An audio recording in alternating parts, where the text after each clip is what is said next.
¿Hemos alguna vez considerado en nuestra juventud el vivir para Dios? ¿Hemos pensado algún momento y decir, Señor, quiero vivir, quiero que mi vida sea tuya, quiero que todo lo que soy sea tuyo, quiero que todo mi ser te pertenezca, cada pensamiento, cada acción, cada cosa que yo realice, Señor, que vaya dirigida por tu mano?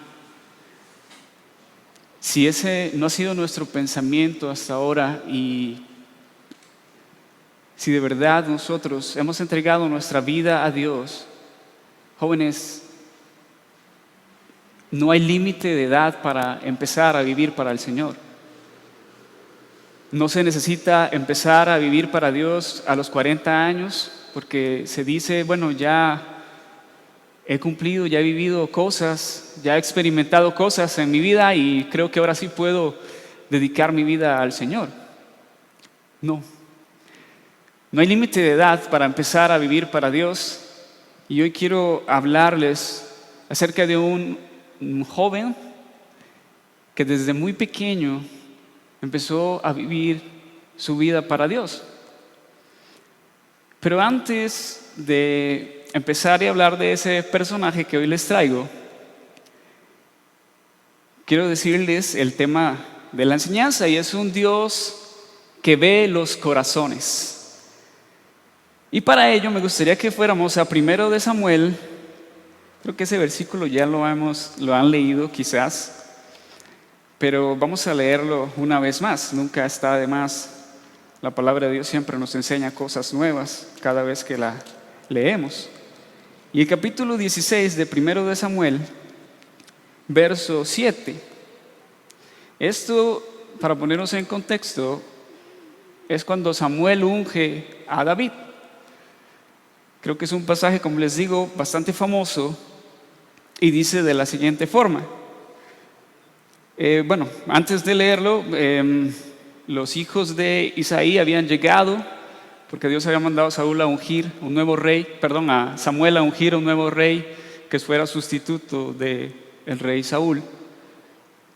Y los hijos de Isaí comenzaron a llegar y Samuel vio uno fornido, bien formado, alto, y dijo, ese es, Señor. Y Dios le dijo, no, ese no es el que yo he elegido. Y en el verso 7 dice Jehová de la siguiente forma a Samuel, le dijo, no mires su parecer, ni a lo grande de su estatura, porque yo lo desecho. Porque Jehová no mira lo que mira el hombre, pues el hombre mira lo que está delante de sus ojos, pero Jehová mira el corazón. Creo que eso es una verdad muy cierta, por supuesto, porque proviene de Dios, obviamente, ¿verdad? Pero analicémoslo y veámoslo en nuestro contexto. ¿Somos capaces nosotros de entender el corazón de las personas que nos rodean? ¿Somos capaces nosotros de poder discernir los pensamientos de alguien? Creo que eso no es una capacidad, no es una cualidad que nosotros tenemos como seres humanos. De hecho, muchas veces pasa, y lo pongo en el contexto tal vez del noviazgo, porque es algo que sucede muy a menudo en la juventud, ¿verdad? De tener varios novios y novias, que no es bueno, pero bueno, no importa. Se da, ¿verdad? Pero muchas veces a las mujeres les hablan muy bonito los hombres y les encantan el oído, y con cosas que parecieran ser reales, con cosas que parecieran ser verdad. Pero hay un desconocimiento de la verdadera intención del corazón de la persona que le está diciendo las cosas a esa muchacha. Y ya cuando el hombre consigue su cometido, cuando ya capturó a la presa, como dicen, muestra su verdadero ser. La oveja se viste, se quita su vestidura y ahora es un lobo, y sorpresa. Porque nosotros no tenemos la capacidad de discernir correctamente el corazón de las personas. Si podemos, claro, hay cosas que nos dan alerta de ciertas actitudes de las personas en las que podemos decir, un momento, algo está mal aquí. Pero muchas veces nosotros tenemos la capacidad de mentir muy fácilmente y tenemos la capacidad de que nos crean esas mentiras. Pero con Dios no pasa lo mismo. Dios es un ser completamente distinto. La palabra nos dice que Él es santo, santo, santo, pero no lo veamos con una connotación de pureza, sino que veámoslo como lo que es Él, separado de toda su creación. Es totalmente diferente a toda su creación. Y este ejemplo ya lo he usado y me gustaría usarlo una vez más. Digamos que nosotros nos vamos a otro planeta de viaje en Uber y llegamos y nos encontramos a una civilización X y nos preguntan: ¿y ustedes quiénes son? Y nosotros les decimos: bueno, nosotros somos seres humanos, somos de la Tierra, y la mayoría de todos los que están ahí más bien son iguales a nosotros, tienen ojos, tienen boca, tienen nariz, tienen manos. Pero cuando hablamos de Dios, Dios no es comparable con nada de la creación, con nada de lo que existe en el universo, porque Él es único. Él es separado de toda su creación, diferente a todo lo que existe y lo que nosotros podemos conocer. Por eso es que muchas veces no logramos comprender la magnitud y la grandeza de Dios, porque no es algo similar a nosotros que podamos decir: Dios es tal cosa, Dios es como esto, Dios es como lo otro. No, porque no hay manera en nuestra mente tan finita de poder definir a un Dios tan infinito. Entonces vemos en 1 de Samuel, el verso que leímos, que Dios no ve la apariencia como nosotros la vemos, sino que Él ve más allá. Él discierne los corazones, Él conoce la intención de los corazones, y eso es algo bueno para nosotros también, porque muchas veces podemos nosotros también pensar que podemos ser útiles para el reino cuando tenemos un corazón correcto.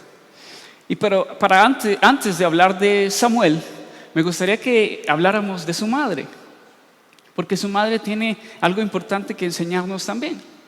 La mamá de Samuel se llamaba Ana, era una mujer estéril. La historia cuenta ahí en 1 de Samuel capítulo 1, si gusta lo pueden luego leer, que Elcana, que era el papá de Samuel, tenía 2 esposas. En ese tiempo la poligamia era algo que se daba. Dios no lo aceptaba obviamente, pero se daba, ¿verdad? Y este hombre tenía pues a 2 esposas, Ana y la otra esposa, que se me ha olvidado el nombre porque tiene un nombre un poco complicado. Y ya lo busco, vamos a ver. Penina, esa era la otra esposa de Elcana. Ella sí podía tener hijos a diferencia de Ana. Ana no podía porque era estéril. Y cada año Elcana subía con sus esposas y con los hijos de Penina también al templo a ofrecer ofrendas a Dios. Y él le daba a cada uno de sus hijos y a su esposa Penina una parte, pero también le daba una reserva especial para Ana porque era muy amada para él. Pero a raíz de esa situación de que Elcana amaba más, bueno, no amaba más, sino que tenía un especial amor por Ana, Penina sentía celos hacia ella y la insultaba de manera horrible, fea.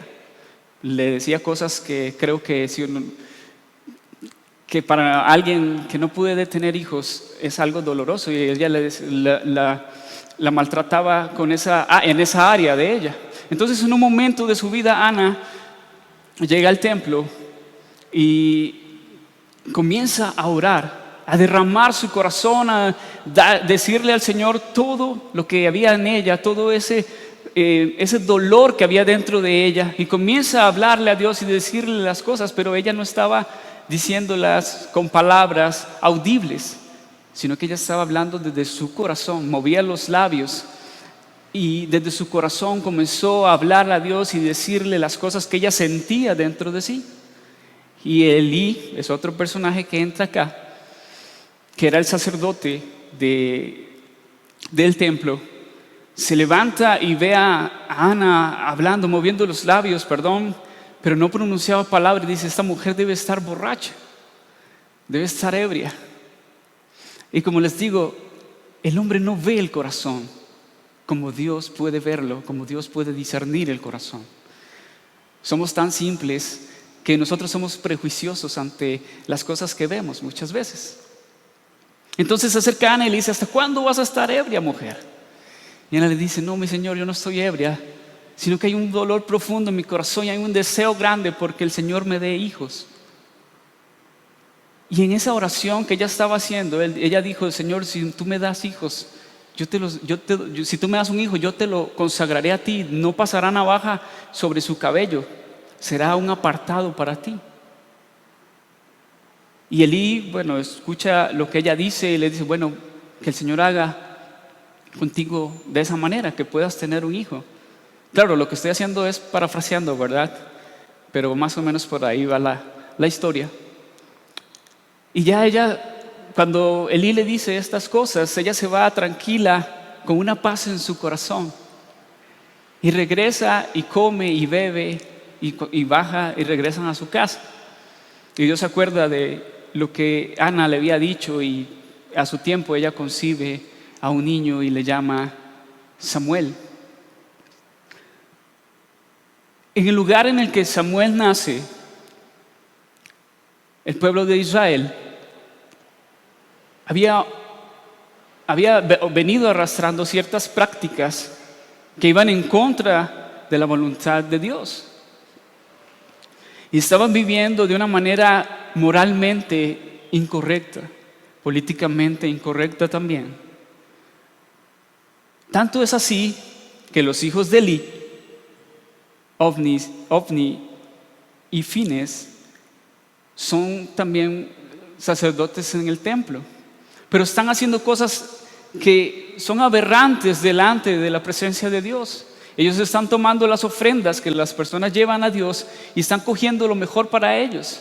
Y están asando la carne cuando la carne era hervida y ellos podían tomar de la carne, sí, pero después de que había sido ofrecida a Dios.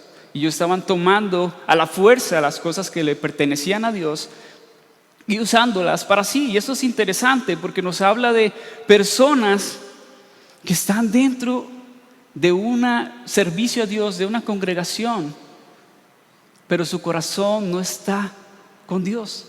Se encuentran alejados de Dios. Y es curioso pensar en algo así. Como alguien que está sirviendo a Dios en un templo no tiene temor de Dios. Como alguien que debería de conocer acerca de Dios y de cómo se hacen las cosas en la casa de Dios, no obra de esa manera. Y todo lo contrario, ofende a Dios con sus acciones. Es abominación delante de Dios. Y esto nos puede llevar a pensar que muchas veces nosotros estamos en una congregación, tal vez no sirviendo, pero sí asistiendo, y nuestro corazón no ha sido transformado. Nuestro corazón no ha cambiado. Seguimos viviendo de una manera errada delante de Dios y no hemos cambiado nuestras actitudes, no hemos cambiado nuestra forma de ser. Y es que ellos vivían alejados de Dios. ¿Cómo yo puedo vivir para Dios?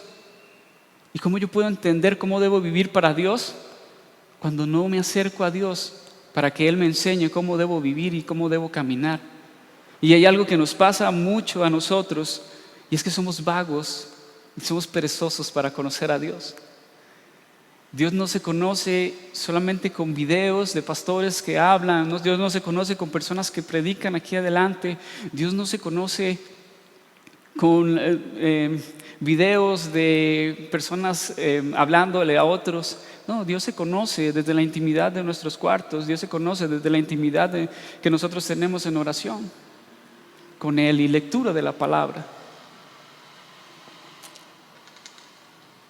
Si nuestra vida dependiera de eso, que sí depende de eso, ¿cuál sería nuestra decisión?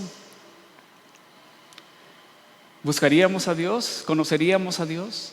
¿Profundizaríamos más en Él? ¿En conocerle? ¿En vivir para Él? Estos hombres, estos hijos de Elí, no tenían ningún temor hacia Dios. Menospreciaban a Dios completamente. Y ese es el ambiente en el que se encuentra ahora Samuel. En un ambiente difícil, en un ambiente donde a Dios se le había hecho a un lado y se estaban adorando a otros dioses. Cuando aquel Dios los había librado de la mano del faraón y ellos conocían las historias y todo, pero hay un lapso en la vida del ser humano en el que Dios entra a su vida y de repente comienza a mermar, a mermar, a mermar, y como que se empieza a olvidar de lo que Dios ha hecho en su corazón y ese impacto inicial en su vida, de cómo Dios transformó, porque empezamos con un fuego. Muchas veces que queremos hablarle a todo el mundo de Dios y queremos decirle, mira, Dios te ama, Dios quiere transformar tu vida, Dios esto, Dios lo otro. Y pasado cierto tiempo nuestro corazón comienza a mermar. Y creo que nos pasa a todos, porque es parte de una naturaleza caída, que no entendemos nuestra necesidad de Dios, que no entendemos por qué nosotros debemos acercarnos a Dios, por qué debemos de vivir para Dios.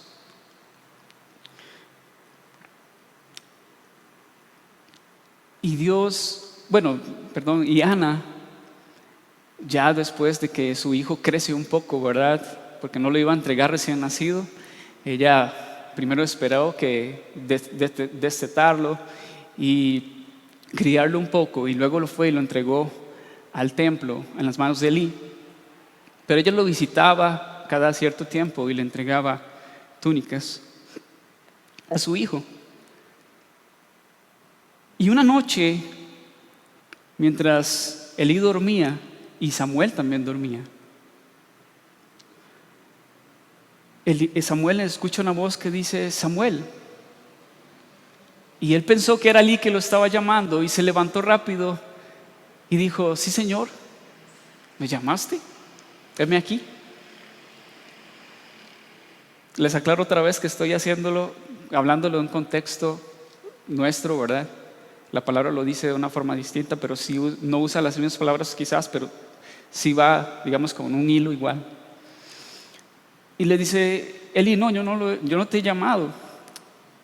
Entonces él se acuesta y otra vez escucha la voz, Samuel, y va corriendo otra vez a donde Eli y le dice lo mismo. Y Eli le dice, no, yo no te he llamado. Y así una tercera vez. Y en esa tercera vez Eli le dice, bueno, cuando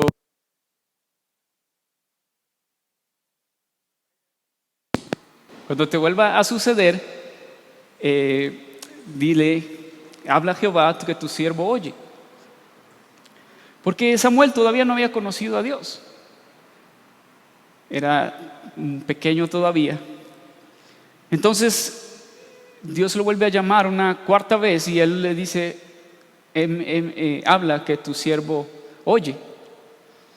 Y entonces Dios le revela cosas que iba a hacer con el pueblo de Israel, y empezando por la casa de Elí, que iba a ocurrir algo horrible con sus hijos, que el Señor los iba a matar porque habían deshonrado y habían ofendido y habían blasfemado el nombre de Dios en la casa de Dios. Y podemos decir, pero wow, ¿cómo es así que Dios es tan duro, tan cruel? Pero no es la verdad. Yo les comenté al principio que Dios es santo y que Él es diferente a todo lo que nosotros somos. Y esa santidad también implica que Él es un ser que no permite y no tolera el pecado.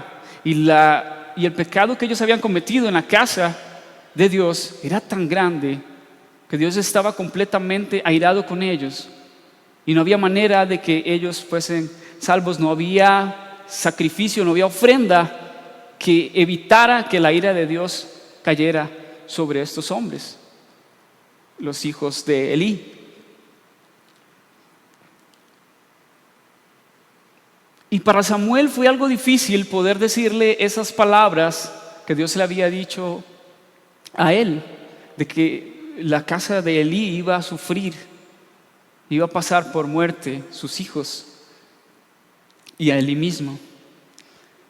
Pero hay algo interesante con Samuel, y es que Samuel obedece a la voz de Dios, obedece a Dios. Era una persona atenta, con un corazón atento y obediente a la voz de Dios. Más adelante podemos ver cómo Dios hablaba, le hablaba a él hablaba al pueblo, y las cosas que él hablaba, Dios las respaldaba y sucedían como tenían que suceder, como Dios lo había dicho. Era un hombre que creció en gracia delante de Dios y delante de los hombres también.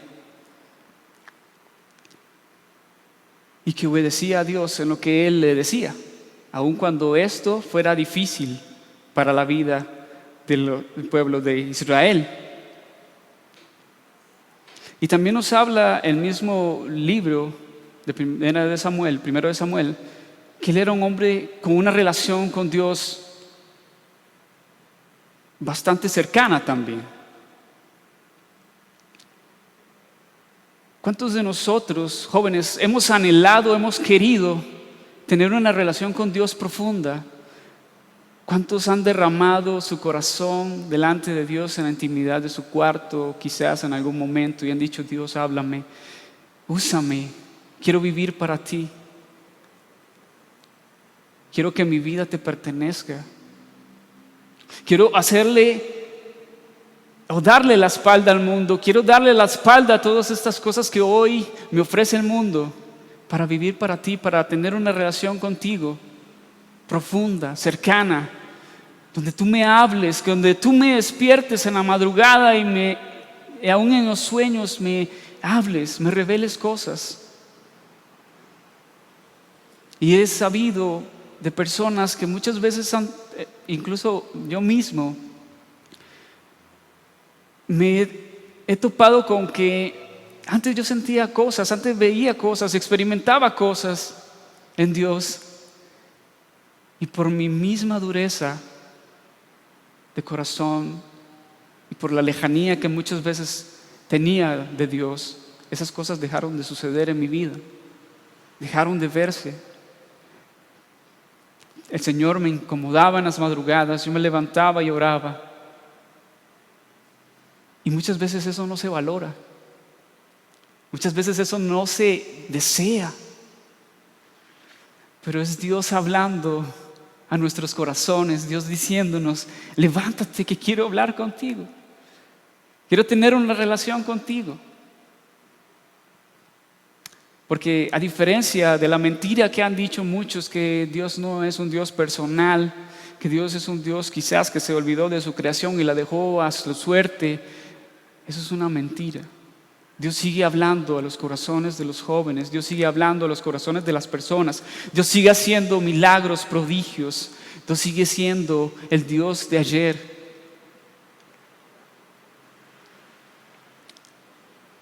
Y así era la vida de Samuel.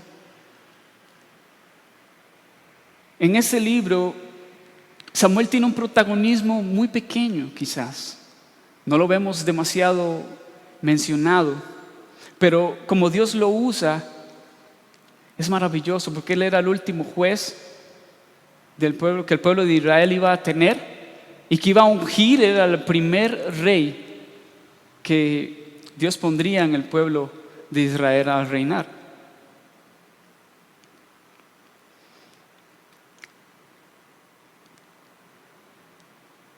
Y él también ungiría a David, que sería el ungido de Dios, el segundo rey que Israel tendría, un rey conforme al corazón de Dios.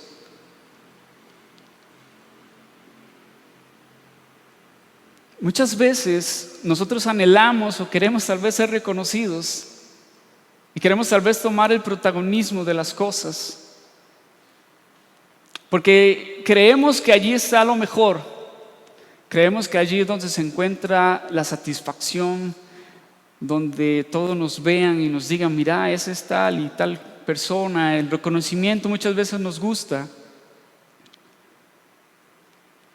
pero realmente el reconocimiento es lo que nos acerca a Dios, o el que nos digan muy bien hecho, o nos den palmadas en la espalda y nos digan qué bonito. Samuel tiene un poco protagonismo, pero aún así hace cosas que marcan un antes y un después en la vida de Israel. Joven, quizás en algún momento nosotros nos hemos dicho: yo no tengo nada que ofrecer a Dios, no tengo ningún talento, ninguna destreza, no canto bonito, yo no canto nada. O no sé, yo no tengo capacidades, no tengo cualidades para que Dios me use. Qué mentira más grande la que nos hemos dicho muchas veces al pensar de esa manera. Dios usa a personas sencillas, con corazones humildes, con corazones sencillos, que quieran vivir para Él, que quieran acercarse a Él genuinamente. Si no, veamos a los discípulos, eran hombres sencillos, pescadores, contadores, hombres quizás sin estudios, pero que Dios los usa. Jesús los llama, porque no son nuestras capacidades las que nos dan la cualidad para que Dios nos use, sino es en el deseo de nuestro corazón y la voluntad de Dios que opera para usarnos y llevarnos a cumplir sus propósitos. Jóvenes, tenemos un gran desafío por delante. El mundo está cambiando, no sé si se han dado cuenta, pero el mundo va en un rumbo en el que Dios ya no es importante, en el que Dios es mejor quitarlo de la escena porque Dios estorba, porque Dios me impide vivir de una forma pecaminosa.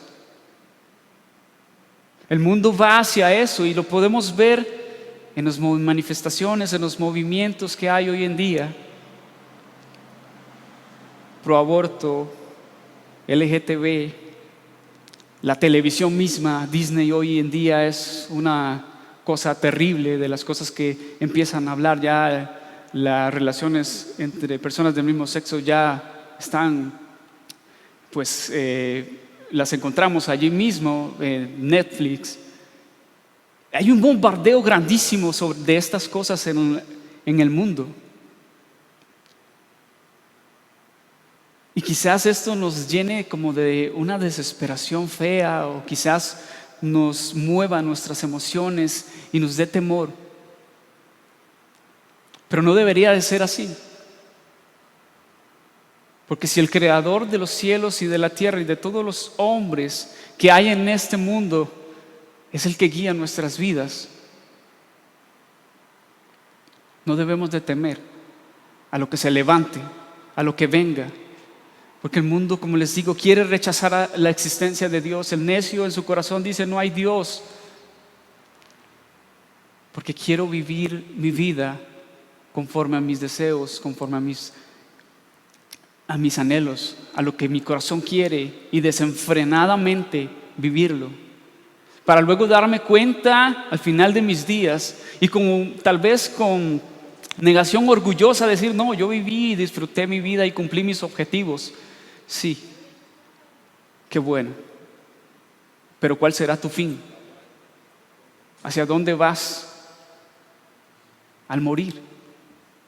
Y es que el hablar de cielo y infierno hoy en día es como raro, es como mitológico. Sí existe el cielo, pero el infierno no, eso no me lo mencionen, porque no es algo que yo creo que exista, porque Dios es bueno y no puede existir tales cosas. Pues eso es una realidad. Y el Dios al cual este mundo le rendirá cuentas es un Dios que es tardo para la ira, grande en misericordia. Pero dice tardo para la ira, es un Dios entonces que se aira. Y como lo pudimos ver con los hijos de Elí, Dios se airó con ellos, se airó con Elí también. Y la pregunta hoy que debemos hacernos es: ¿cómo es mi corazón para con Dios?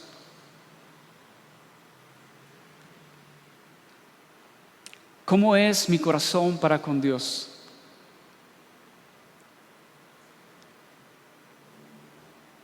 ¿Es un corazón atento a su palabra?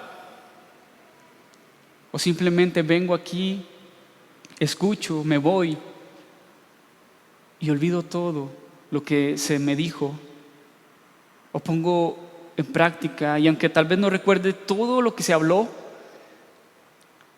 pero tomo algo de lo que se dijo y comienzo a vivir de una forma diferente mi vida. O simplemente escucho, qué bueno, ya cumplí, me voy, ya mi espíritu y mi alma quedaron ahí, pero mi cuerpo se viene conmigo, mi carne se viene conmigo, y luego regreso por ellos cuando vuelva a ser sábado o vuelva a ser domingo. No, es parte de nosotros, van con nosotros. Y no podemos desligarnos de ellos. Entonces, o vivimos con un corazón atento a la palabra de Dios, o morimos ignorando la palabra de Dios y viviendo nuestras vidas como nos dé la gana. Hay algo que debemos entender, es que Dios no nos limita en nuestro crecimiento personal. Dios no nos limita en nuestro crecimiento profesional. Creo que eso es una idea que se ha tenido fea, porque Dios no es así. Dios quiere que tú crezcas. Si es posible que seas un gran político, un gran doctor, pero Él quiere que en medio de eso tú le alabes, que en medio de lo que seas, un ingeniero, tú le alabes, que tú le glorifiques, que tu vida sea para Él. Porque contrario a lo que muchos piensan, no hay que estudiar, no hay que avanzar en los estudios porque Dios viene pronto y listo. No. Dios quiere que ustedes sean jóvenes emprendedores, pero que no se olviden de Él. Que muchas veces eso es lo que sucede. Creyendo que nosotros adquiriendo conocimiento seremos mejores personas, es un error. Y eso es lo que el mundo cree, que obteniendo sabiduría, que obteniendo conocimiento serán mejores personas. Están en un error. ¿Cuántas personas no están en el poder y tienen estudios y tienen conocimiento y son personas perversas? Lo único que cambia al hombre es el poder de Dios en su vida. Es el poder de Dios manifestado en sus corazones. No hay otra cosa. Y podrán decir, no, hay que ser buena persona y listo, eso es suficiente. ¿Y qué es ser buena persona? Ayudar a los demás, pero cometer actos en lo oculto. Vivir una doble vida, ayudar a otros, porque no todo lo bueno es Dios. No todo lo que nosotros consideramos bueno es Dios. Porque muchas veces creemos que eso es Dios. Lo que otras personas hacen, dan dinero a los necesitados, qué bien. Pero por otro lado cometen adulterio. Pero por otro lado están fornicando. ¿Cómo es nuestro corazón? ¿Es atento a la palabra de Dios?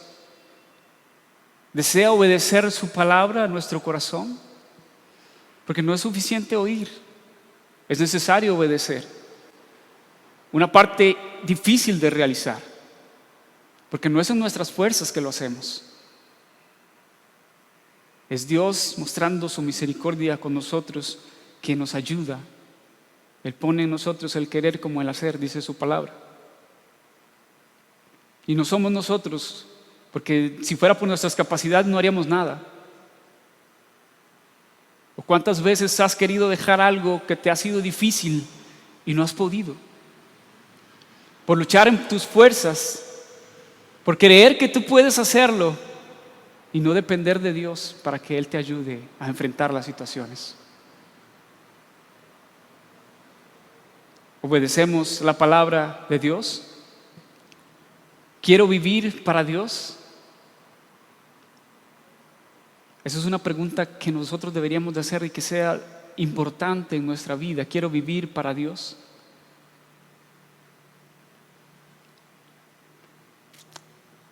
Y vivir para Dios es morir al mundo, a los deseos engañosos del mundo, al pecado del mundo. Vivir para Dios es entregarnos completamente a Él. Y que nada más nos importe en nuestra vida, jóvenes, que no sea Dios en nosotros. Como les dije, vivimos tiempos difíciles, convulsos. El mundo se está abriendo a llamar a lo bueno malo y a lo malo bueno. Y creo que somos conscientes de ello en todo lo que vemos a nuestro alrededor, en la televisión, en las redes sociales. Ya hoy todo está libre. Lo que antes se consideraba malo, hoy en las redes sociales está. Y lo encontramos por todo lado, todo nos bombardea. Pero ¿qué elegimos nosotros? ¿Vivir para Dios o ser prisioneros del mundo? Samuel nos enseña cosas valiosas en nuestra vida. Un hombre que escuchaba la voz de Dios, que obedecía a Dios, y un hombre que tenía una relación con Dios estrecha. Anhelemos, jóvenes, tener esa relación con Dios. Anhelemos vivir para Dios. Y como les dije, qué bueno que Dios mira los corazones. Porque creo que más de uno de los que están aquí, si no todos, tienen un corazón que quiere agradar a Dios, que quiere vivir para Dios, porque de otro modo no estarían aquí. Hay más cosas interesantes que hacer que estar aquí sentados, escuchando a alguien hablar, escuchando a alguien decirles cosas que quizás les incomoda. Pero sé que hay un corazón que desea, que anhela a Dios. Jóvenes, inviertan su energía